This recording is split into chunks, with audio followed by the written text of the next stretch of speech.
Yesterday, the Jewish people marked the end of Passover.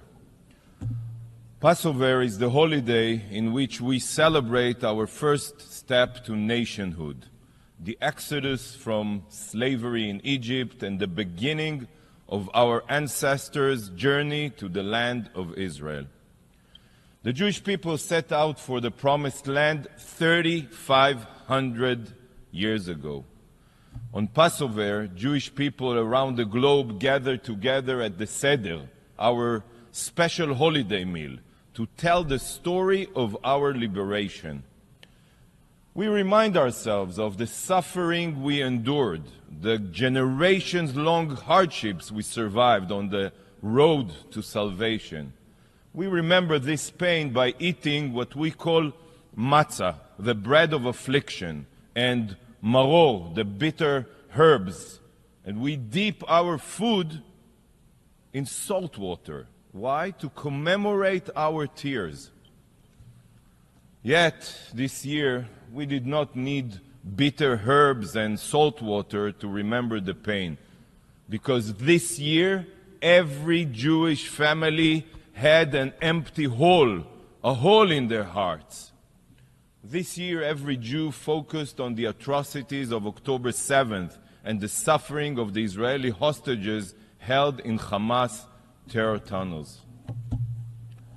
We couldn't really celebrate our ancestors' liberation while our brothers and sisters are still waiting to be freed from the Hamas monsters. Yet, as my people marked this Passover with grief, the UN is again seeking to reward the perpetrators of the horrors. The UN couldn't care less about Israel. To hell with our safety, to hell with our future, and to hell with our hostages. The General Assembly is fueled by nothing other than political interests. Not by the UN Charter, not by morality. And nothing exemplifies the UN's rotten values more than the advancement of a Palestinian statehood. No, nothing can reward and incentivize the terrorists that committed the October 7th massacre more than this discussion here today. To this day, you have not even condemned Hamas, not even once. To this day, not a single UN initiative has been taken for the sake of the hostages, the Israeli hostages. Yet instead, this body has focused only on recognizing a Palestinian terror state, unilaterally, an entity fueled by Jewish genocide, by terror, by Nazi-like incitement. You know, by advancing a Palestinian state, you are telling the child-murdering Hamas rapists that terror pays off. You have done nothing for the victims, but have mobilized for the murderers.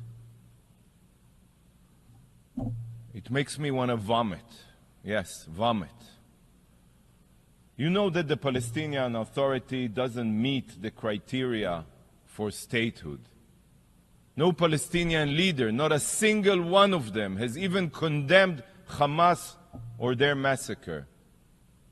You prefer another rogue state, and to hell with the Jewish state. The Palestinian Authority is paying salaries, think of it, paying salaries to the very terrorists that invaded Israel and murdered 1,200 innocent Israelis. This is who you want to grant statehood to? Granting full UN membership to the Palestinians will only have two destructive results. Number one, it will further incentivize terror, as I explained. And number two, it is a clear message to the Palestinians that they never ever have to sit at the negotiating table, let alone to make any compromises. Everyone who understands something about negotiations can understand what I just said. The Palestinians have rejected in the past every peace plan ever made, and they continue to support terror and boycott any negotiations. And now they know that their rejectionism pays off. Look at this discussion. These UN sessions will be remembered in the future as one of the primary obstacles to resolving the conflict.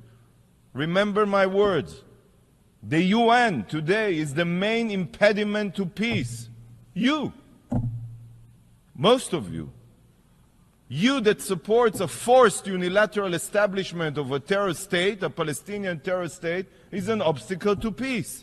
You are the dream come true for every Palestinian terrorist that seeks to destroy Israel through diplomatic terror.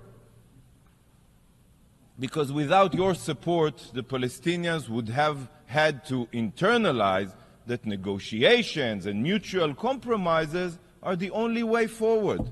That's how you make peace. You should be ashamed of yourselves, those who support a unilateral, forced Palestinian terrorist state. Colleagues, during the Holocaust, there were the Nazis, there were collaborators, and there were those who turned a blind eye to genocide. All of them, all were guilty. And today there are modern-day Hitlers, such as Yahya Sinwar and Ayatollah Khamenei. There are Nazi terrorists like Hamas, Hezbollah, and the Revolutionary Guard in Iran. And there are collaborators and those who turn a blind eye, just like the UN and its agencies today, such as UNRWA, OCHA, UN Women, just like, sadly, so many here in the General Assembly. This body reeks of anti-Semitism. It's everywhere. The UN cares nothing for Israeli blood. Nothing. Zero. It is a collaborator with the Nazis of our day, working to ensure Hamas's survival and even reward them for murder and rape. I have no words. The Palestinians have rejected, I'll say it again, every peace plan. They rejected every peace plan because to them, the existence of a Jewish state is unacceptable. This is not about land. And if you need more proof, well, take a drive to Columbia University or to New York University. Listen to the murderous cries of the pro-Palestinians mobs. Look at their violence. Hear their calls for the genocide of Jews and Israelis. From the river to the sea, these mobs across the United States and Europe, they expose the truth. They have removed the mask of the Palestinian authorities' lies. The anti-Semites failed to annihilate us during the Holocaust. They failed in 1948, in 1967, and in 1973. But today, they are attempting again. This time not only through terror and war, like we've seen on October 7th, but also through UN weaponization and the exploitation of UN bodies.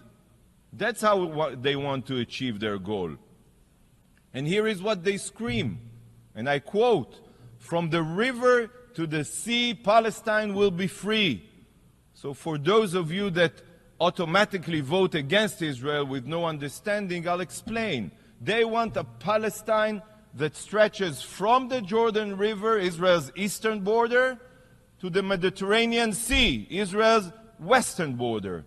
A free Palestine means that Israel doesn't exist. That's what they mean. And they have another chant. We don't want no two-state, we just want 48. I'll remind you what they mean. They want to return to the situation before Israel's War of Independence in 1948, after they rejected the partition plan that was accepted here in 1947. They want to erase Israel.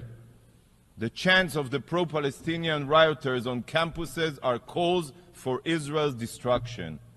We always knew that Hamas hides in schools. We just didn't realize that it's not only schools in Gaza, it's also Harvard, Columbia, and many elite universities. This is what we hear at academic institutions across the world, and they directly represent the Palestinians' goal.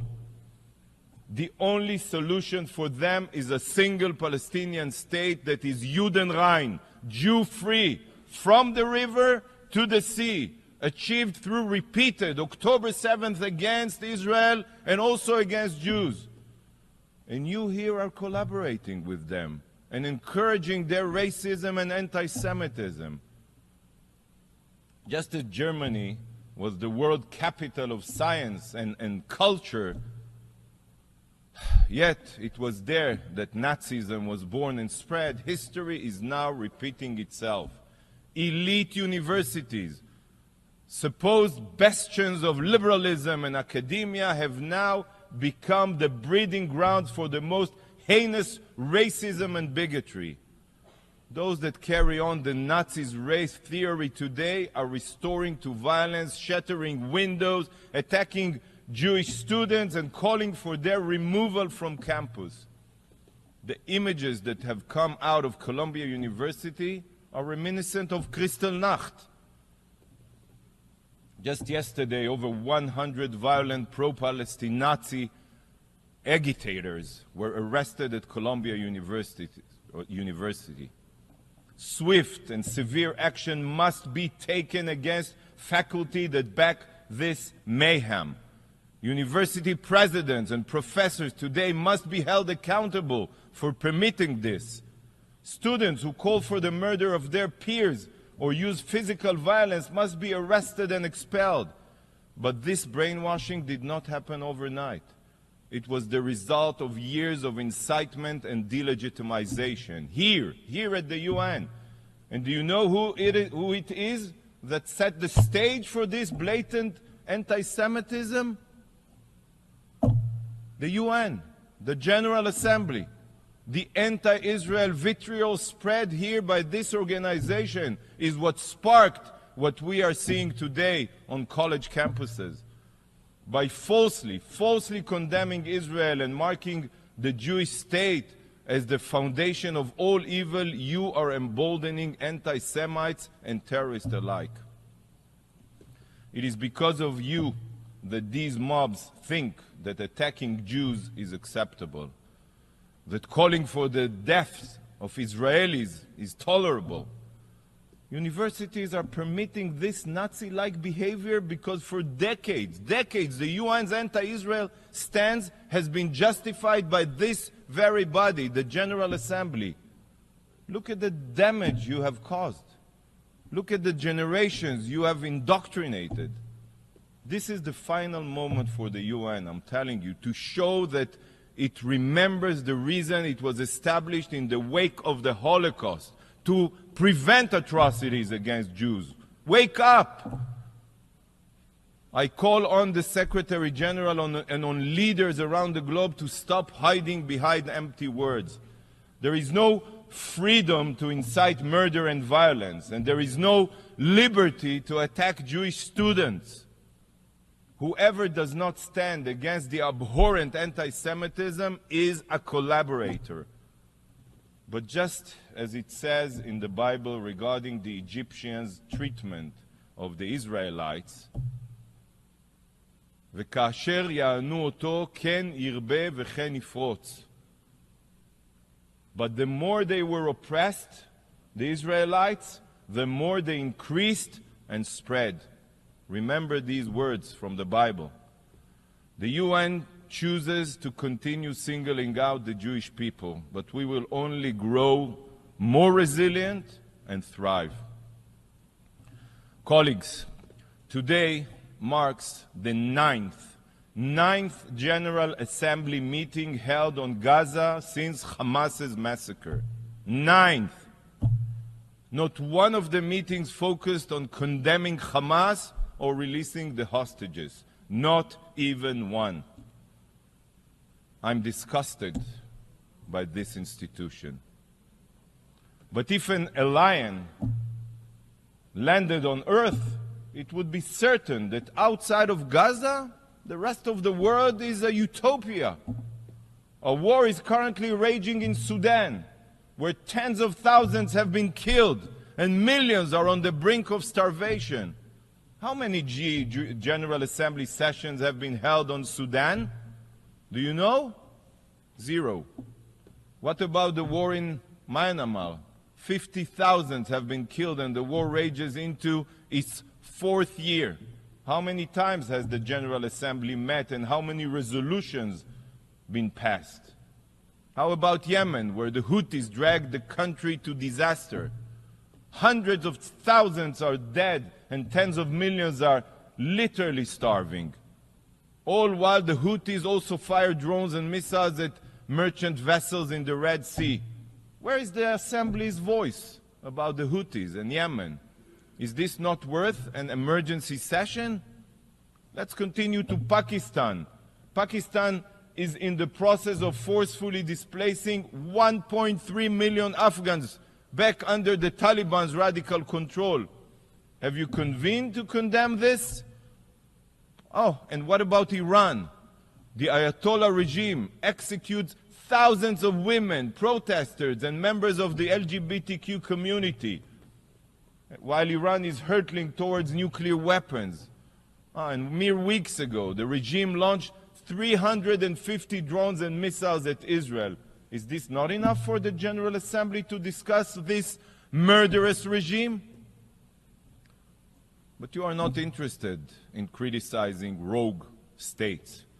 You are interested only in smearing the Jewish state. Do you not see how much of a joke the UN has become? A sick joke that cares nothing for the lives of civilians around the world, that cares nothing for wars being fought, that cares nothing for death, destruction, and suffering. The only thing that the UN cares about is bashing the Jewish state. You don't really care about the Palestinians. You don't care about the Palestinians in Lebanon that are living under a real apartheid regime, or Palestinians in Syria displaced or murdered by the Assad regime. And the UN was silent for all the years that Hamas oppressed Gazans and turned Gaza into the war machine that it is. You only care about the Palestinians when you can blame Israel. Today, the UN is a haven for terrorists, for tyrants, for dictators. A laundromat to whitewash their crimes while shifting the focus to the vibrant democracy of Israel. And the root of all the UN's evil is this very room, the General Assembly, with its political makeup. This is the body where human rights abusers have the same voice as law-abiding democracies. And it is in this hall, through distorted politics, that every body and role in the UN system is decided. This is the beating heart of the UN's impotence. It is multilateralism's original sin. Here, the General Assembly, it's only politics and interests that are behind who sits on the Security Council. You chose to have Iran chair a human rights forum. You elect judges from Lebanon and Somalia to the International Court of Justice. You put human rights abusers like Cuba on the Human Rights Council. This is what the UN is. And you all continue playing this charade as if this institution still holds any value whatsoever. This organization burns over $70 billion a year. And what conflicts have the UN resolved? Which human rights violations has it ended? Almost zero. The UN is only escalating wars and human rights violations. You can continue this game of make-believe, but the UN's clock is ticking. I'm telling you, it's ticking, because soon the world will wake up and see the disaster that the UN has become. In the future, remember my words, students will study the fall of the UN. They will learn of this organization's moral bankruptcy and blindness. They will be taught that your indifference and hypocrisy is what brought the UN crashing down. But this is also what will prompt the establishment of a new world institution, a force for good, one with a strong moral compass, democratic values, a body that will refuse to give dictators a free pass and terrorists a lifeline. Mark my words, the UN's days are numbered. Colleagues, on Passover, the Jewish people commemorate our exodus from Egypt. Egypt was a world superpower, yet we were victorious. This has been the story of the Jewish people from that day forward. We all recite this every Passover.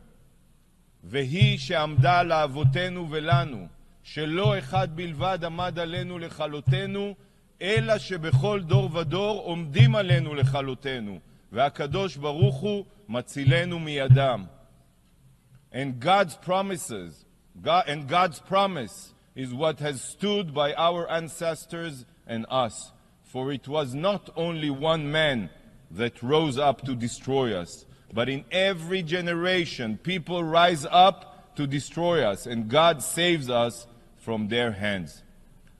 Remember, many have tried to destroy us, from the most powerful of empires to the most evil of decrees, but all have failed. We are the eternal people, and Israel is here to stay.